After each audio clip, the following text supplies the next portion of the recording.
Polisi akhirnya menangkap pelaku yang menyebabkan ayah dan anak di Blora tewas gegara minum air mineral beracun.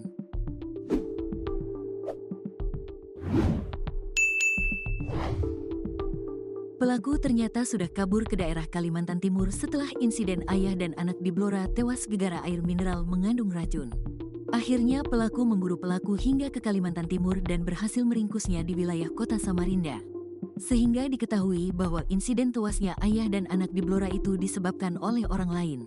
Polisi berhasil mengidentifikasi orang yang paling bertanggung jawab atas kejadian ayah dan anak tewas minum air mineral beracun. Orang tersebut ternyata masih mempunyai hubungan keluarga dengan ayah dan anak yang jadi korban air mineral maut. Polisi bahkan mencari pelaku sampai ke tempat pelariannya di Kalimantan Timur. Kini pelaku berhasil dibekuk oleh pihak kepolisian.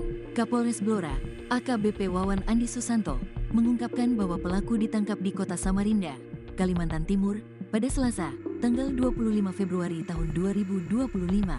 Alhamdulillah, pelaku sudah ditangkap di Samarinda Kaltim kemarin, ujarnya saat dikonfirmasi oleh Tribun Jateng pada Rabu, tanggal 26 Februari tahun 2025. Wawan menambahkan bahwa pelaku masih memiliki hubungan keluarga dengan korban. Iya, masih ada hubungan keluarga dengan korban, jelasnya. Saat ini, polisi sedang dalam perjalanan membawa tersangka dari Samarinda ke Blora. Ini sedang dalam perjalanan dari Samarinda ke Blora, tambahnya. Informasi lengkap mengenai kasus ini akan disampaikan dalam konferensi pers setelah proses otopsi selesai. Sebelumnya, Muslikin dan putrinya ditemukan tewas akibat keracunan pada Jumat, tanggal 21 Februari tahun 2025, sekitar pukul 19.30 waktu Indonesia Barat di rumah mereka. Kapolsek Ngawen, AKP Lilik Eko Sukaryono, menjelaskan bahwa kejadian bermula saat S berteriak meminta tolong di tepi jalan. Istri Muslikin, Mas Pupah, juga meminta pertolongan.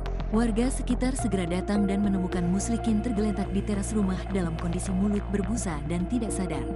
Warga berusaha memberikan pertolongan dengan minyak gosok, tetapi korban tidak merespons, ungkap AKP Lilik.